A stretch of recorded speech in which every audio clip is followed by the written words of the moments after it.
Good morning बच्चों। आज फिर हम लोग आ गए हैं अपने फर्स्ट चैप्टर के सेकंड टॉपिक। देखिए फर्स्ट चैप्टर जो है हमारा प्रकाश है, उसमें हमारे पास मेनली दो टॉपिक्स हैं। एक टॉपिक हम लोग पढ़ चुके हैं जिसको हम कहे हैं प्रकाश का परावर्तन, और हम लोग का आज प्रकाश का सेकंड टॉपिक शुरू होगा जिसका नाम है प्रकाश का अपवर्तन। क्लियरली समझिए कि ये हमारा फर्स्ट चैप्टर का ही पार्ट है। फिजिक्स में मेनली आपके पास 4 चैप्टर हैं, तो ये फर्स्ट चैप्टर का ही सेकंड पार्ट है और काफी इंपॉर्टेंट चीज है, काफी इजी चीज है। ये जो घटना की अभी हम लोग बात करेंगे या जो चीज की बात हम लोग अभी करने वाले हैं, ये हमारे लाइफ में कॉमनली तौर पे होते रहते हैं, तो उसी को हम लोग पढ़ेंगे। कोई नई चीज नहीं है, कोई डाउट वाली चीज नहीं है, इसको हम लोग देखते हैं। ठीक है, तो टॉपिक ही हमारा क्या है? प्रकाश का अपवर्तन। परावर्तन आपको याद होगा। परावर्तन क्या होता है कि जब भी कोई प्रकाश किरण किसी चमकदार वस्तु पे पड़ेगी, किस पे पड़ेगी? चमकदार वस्तु पे पड़ेगी, तो टकरा के वो वापस चली आएगी। ये चीज तो आप लोग जानते हैं। ये किसके लिए था? ये परावर्तन का हमारा परिभाषा था कि कोई भी चमकदार वस्तु पे अगर प्रकाश पड़ेगी तो टकरा के क्या हो जाएगी? वापस चली जाएगी। इसको हमने क्या बोला था?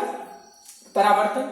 लेकिन मान लीजिए वो वस्तु चमकदार नहीं है, तो मान लीजिए वो पारदर्शी है।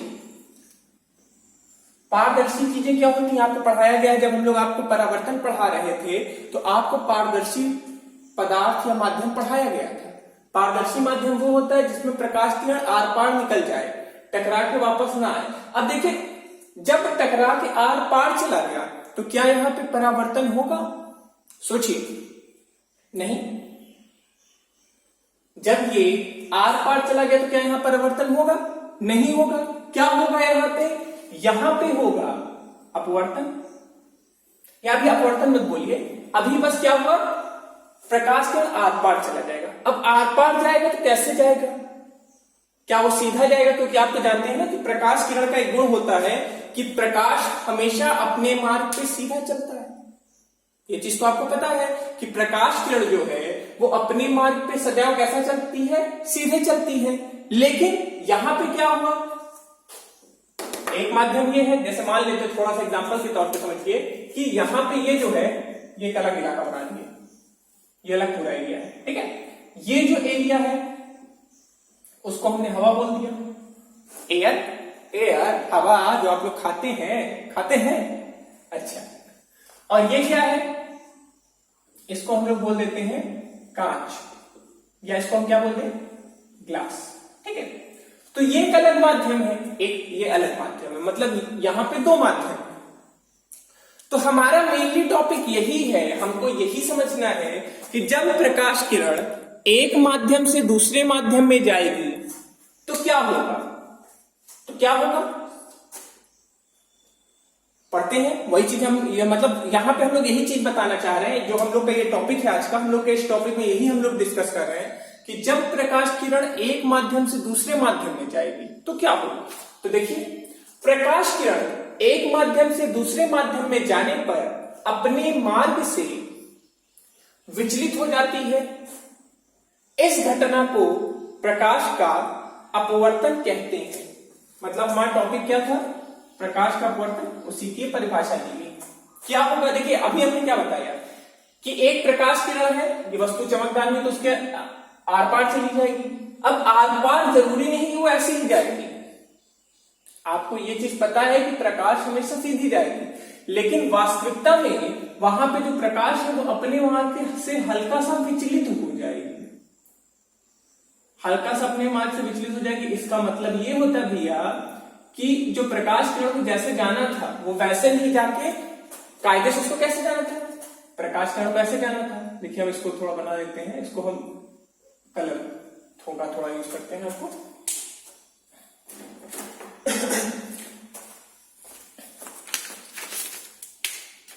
हाँ, तो क्या था?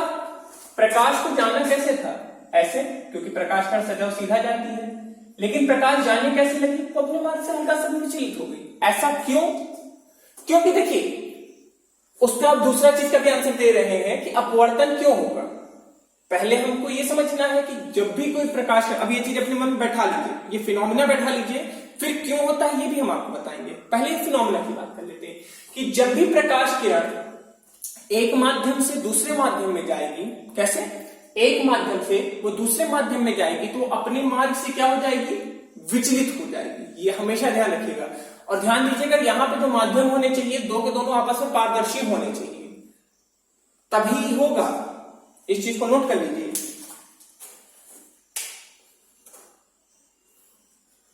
यहां पर दोनों माध्यम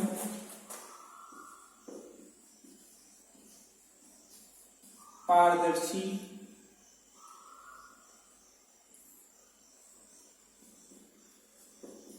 होने चाहिए। ठीक है, मतलब यहां पे दो के दोनों माध्यम कैसे होने चाहिए, पारदर्शी होने चाहिए। पारदर्शी होंगे तभी अपवर्तन होगा, पारदर्शी नहीं होंगे तो अपवर्तन नहीं होगा। तो हमारे सिलेबस में कल दो चीजें हमको पढ़नी है, एक पढ़ना है परावर्तन और एक है अपवर्तन। अपवर्तन की बात कर रहे हैं कि प्रकाश किरण जिस मार्ग से जाती रहेगी वो अपने मार्ग से क्या हो जाएगी, हल्का सा विचलित हो जाएगी। मतलब विचलित हुई तो उसको हमने क्या नाम दे दिया, उसको हमने नाम दे दिया अपवर्तन। क्या हमने नाम दिया, अपवर्तन। ठीक है, इतनी चीज आपको क्लियर होगी। अब आपके मन में छोटा सा क्वेश्चन आना चाहिए, क्यों हुआ। क्या मन में क्वेश्चन आना चाहिए कि अपवर्तन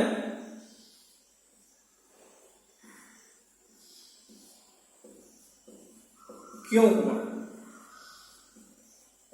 ये क्वेश्चन हुआ, ये आपके एग्जाम में पूछा भी जा सकता है कि अपवर्तन क्यों हुआ। तो अब उसी का आंसर ही दूसरा पॉइंट है, प्रकाश के अपवर्तन का मुख्य कारण प्रकाश की चाल का विभिन्न माध्यम में अलग अलग होना है। अब इसका हम आंसर आपको फिर से समझाएंगे। देखिए होता क्या है कि हर चीज की चाल हर माध्यम में समान नहीं होती है। फॉर एग्जाम्पल एक उदाहरण देते हैं, जैसे हमने क्या किया, आपको दौड़ने को कहा, ठीक है, आप दौड़ोगे, दौड़ना सभी को आता है, या साइकिल चलाना या तैरना जो भी आपको पसंद है, लेकिन हाँ तैरना नहीं लेंगे क्योंकि जमीन पे तो आप लोग नहीं तैर सकते हैं ना, आपको तो पानी चाहिए, तो दौड़ना ही लेते हैं। बेस्ट एग्जांपल, हमने आपको जमीन पे दौड़ने को कहा, दौड़ेंगे आराम से। बालू पे दौड़ने को कहा, क्या उतनी आसानी से दौड़ पाएंगे। पानी में दौड़ने को कहा। देखिए है क्या कि जैसे जैसे हमारे पैर के नीचे माध्यम बदल रहा है वैसे वैसे हमारी चाल भी क्या हो रही है, बदल रही है।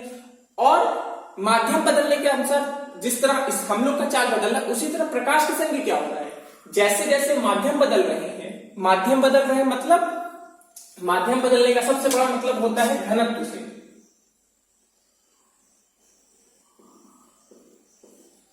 घनत्व मतलब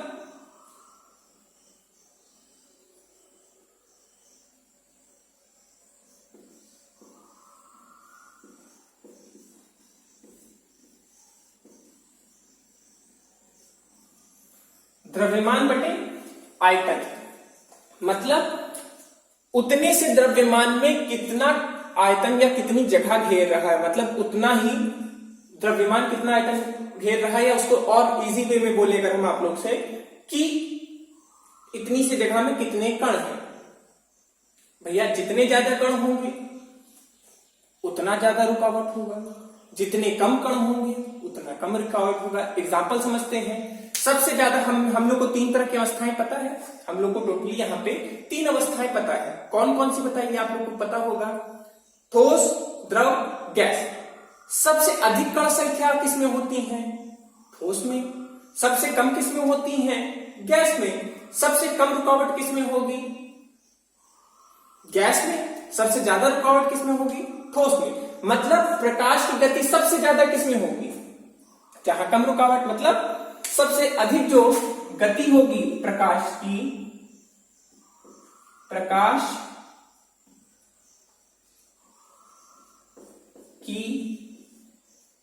चाल। तो प्रकाश की चाल जो सबसे अधिक होगी वो होगी हमारी किसमें भैया, वो हमारी होगी हवा में या गैस में। अब आप कहेंगे सर हवा बहुत गंदा है, अरे हवा हवा है, अब सही है, हवा या गैस में। यहां पे हम एक और चीज ले सकते हैं, निर्वात।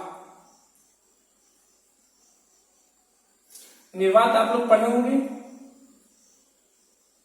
निर्वात।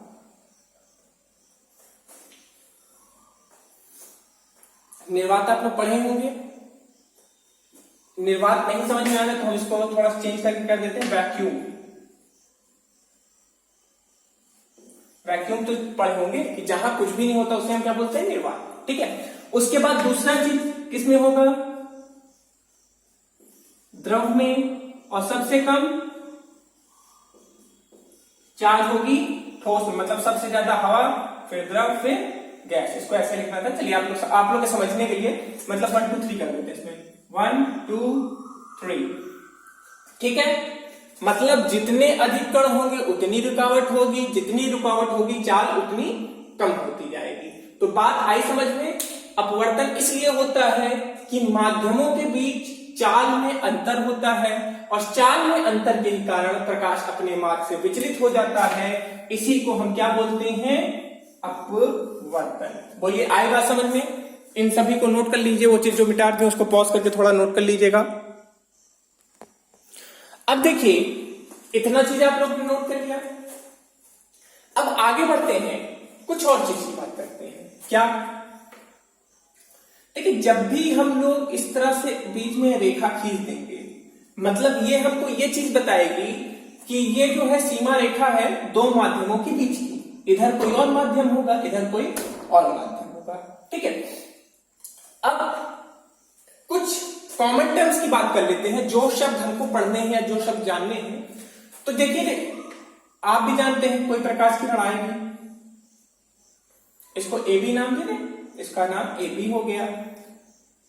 यहां पे क्या हुआ, ये चमकदार वस्तु नहीं थी, ये पारदर्शी माध्यम था, प्रकाश किरण उसके आर पार चली गई। अब हो सकता है यहां पे कभी डाल दे, हो सकता है वो यहां से चली गई हो। दो केस की हम बात करेंगे, यहां पे हम दो केस की बात करेंगे। हो सकता है वो अभिलंब से दूर चली जाए, मतलब जहां पे जाना था उसको जाना ऐसे था, लेकिन वो वहां से जाने के बजाय दूर हट गई हो। और एक और केस है यहां पे भी अभिलंब वही डालेंगे जिससे आपको समझने में थोड़ा सा आसानी हो। एक प्रकाश की लड़ाई, इसको ऐसे जाना था, लेकिन ये अभिलंब के पास से जाने लगी। A B C, X X dash, M N.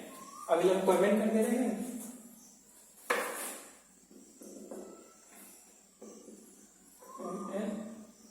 X X dash. देखिए हुआ क्या, यहां पे दो केसेस हैं या दो स्थिति है। स्थिति एक, बीच में सीमा रिफ्लेक्शन ऑफ लाइट हटा देते हैं, यहां पे एक सीमा रेखा खींचते हैं। अब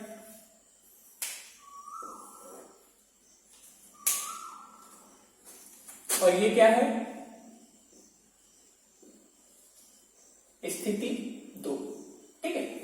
एक स्थिति में क्या हो रहा है, हाँ, उसके पहले हम इन लोग का नामकरण कर लें। यहां पे क्या क्या चीजें हैं जिसके बारे में हम बात कर लें। तो यहां पे एक बार में हम लिखते चलते हैं, आप लोग नोट कर लीजिएगा। ठीक है। ए बी, जो किरण आती है उसको हम लोग पहले भी नामकरण कर चुके हैं, आपतित किरण। नोट करते चलिए जल्दी जल्दी, ये नॉर्मल चीज है, इसमें ज्यादा टाइम नहीं वेस्ट करेंगे हम लोग। ए बी हमारी क्या है, आपतित किरण। जो भी किरण आती है हम उसको क्या बोलते हैं, आपतित किरण। अब दूसरी किरण बीसी, बीसी क्या है, दोनों में वही चीज,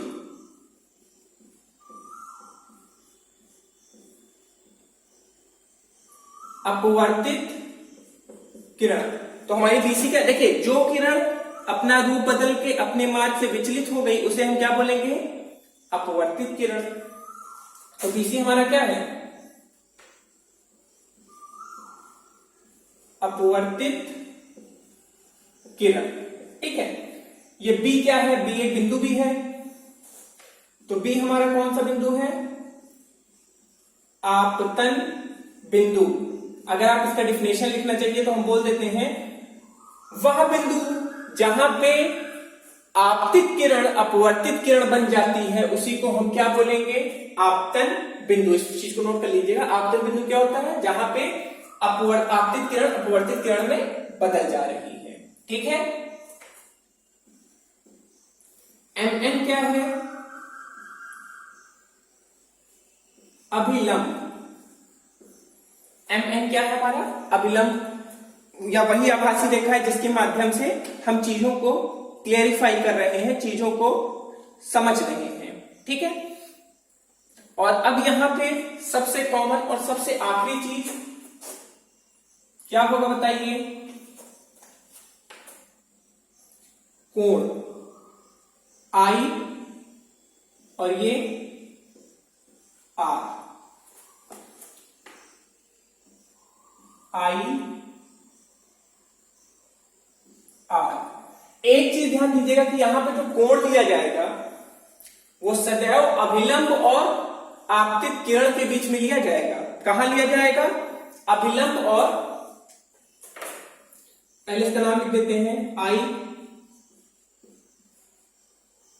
आपतन कोण, और आर क्या है,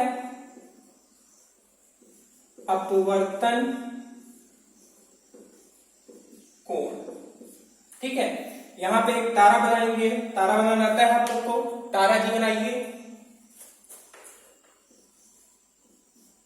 कोण सदैव किरण और अभिलंब के मध्य में होगा। क्लियर बात, तो कोण कहां रहेगा, हमेशा किरण और अभिलंब के बीच में होगा। क्लियर है, हो गया, नोट कर लिए, इसको मिटा दें, इसको आप लोग नोट कर लीजिए कॉपी में जल्दी से, इसको हम सफा कर देते हैं। और बताइए, घर पे पढ़ाई लिखाई तो हो ही रही होगी, हो रही है, करते हैं कभी कभी। चलिए फिर से हम वापस आते हैं अपने स्थिति एक में। स्थिति एक में हुआ क्या, ये तो इसमें भी कॉमन है, इधर ये भी कॉमन है। यहां पे क्या हुआ,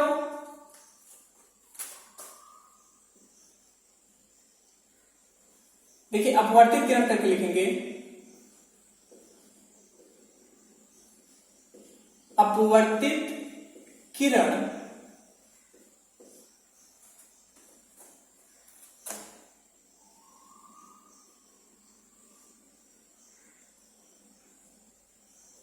अभिलंब से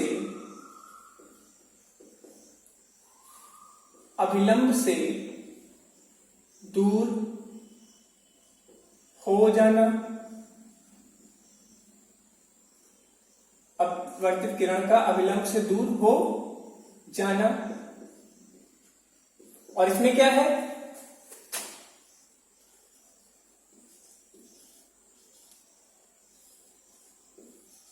अपवर्तित किरण का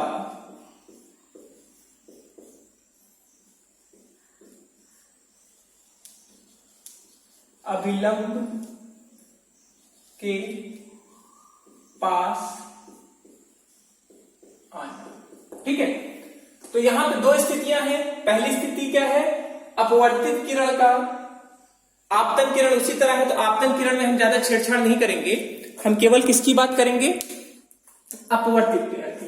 तो यहां पे क्या हुआ, अपवर्तित किरण अभिलंब से दूर चली गई, और यहां पे क्या हुआ, अपवर्तित किरण अभिलंब के पास आ गई। तो दोनों में हुआ क्या, बस ये समझिए।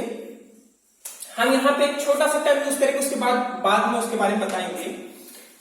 अब देखिए यहां पे क्या हुआ, आंसर हम एक तरह से समझ लीजिए, लिख रहे हैं, जब प्रकाश किरण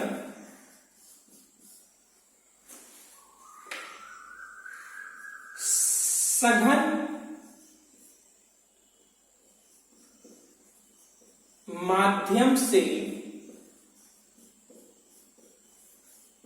विरल माध्यम में जाएगी। मतलब क्या है हमारा कहने का मतलब कि जब प्रकाश किरण सघन माध्यम से विरल माध्यम में जाएगी तो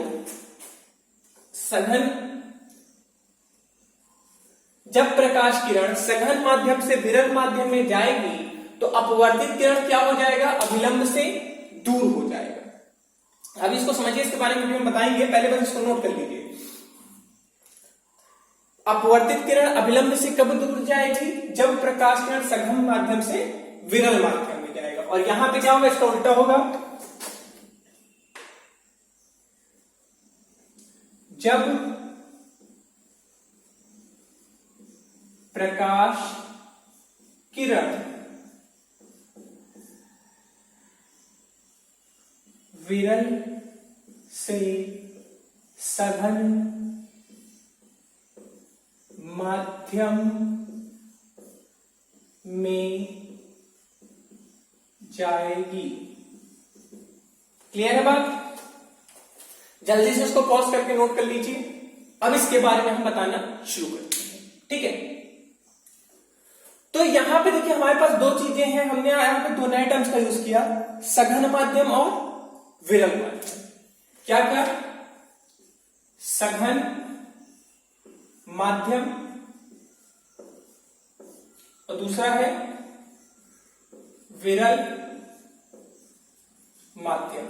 देखिए सघन विरल समझना सबसे आसान है, एकदम मन में लंबी सांसें लीजिए। शुद्ध हवा है इस समय, तो वैसे भी गाड़ियां ज्यादा नहीं चल रही, तो जल्दी से लंबी सांस लीजिए और समझिए। सघन माध्यम वो माध्यम होता है जिसमें कणों की संख्या ज्यादा होती है, विरल माध्यम वो माध्यम होता है जिसमें कणों की संख्या कम होती है। एकदम आसान है, एकदम आसान सा है कि सघन माध्यम वो माध्यम होता है जिसमें कणों की संख्या ज्यादा होती है। उदाहरण अगर आपको चाहिए तो हमने जैसे लिया कोई ठोस चीज, कोई भी ठोस चीज है, कोई भी ठोस माध्यम है, वो क्या होगा, सघन माध्यम होगा। और कोई भी द्रव है या गैस है, वो क्या होगा, द्रव है या गैस है, तो वो क्या हो जाएगा, विरल माध्यम। पाता ही समझ में? वो इस चीज पे भी डिपेंड करता है कि देखिए हमेशा दो माध्यम लोगे, ये तो आप जानते हो, हमेशा दो माध्यम लेंगे। जैसे मान लीजिए हमने क्या यहां पे ले लिया, हमने एक तरफ ले लिया, क्या हमने ले लिया द्रव और एक तरफ ले लिया गैस। तो अब बताइए, पहले सोच के बताइए, जो द्रव है, जो द्रव माध्यम है, उसमें कणों की संख्या क्या होगी, ज्यादा होगी। तो ये कौन सा माध्यम, ये सघन माध्यम हो गया। गैस में कणों की संख्या कम होगी, तो ये कौन सा माध्यम हो गया, विरल माध्यम। अब फिर से थोड़ा पीछे चलेंगे, जिस माध्यम में थोड़ा सा याद करिए, जिस माध्यम में कण ज्यादा होते हैं उनमें गति क्या होती है, कम होती है। और जिसमें कणों की संख्या कम होती है उसमें गति ज्यादा होती है। तो ज्यादा हुई, अभिलंब से दूर चला गया, आजादी मिली, हम आजाद हो गए। यहां पे क्या था, यहां पे उल्टा था, पहले विरल माध्यम था और बाद में सघन माध्यम था।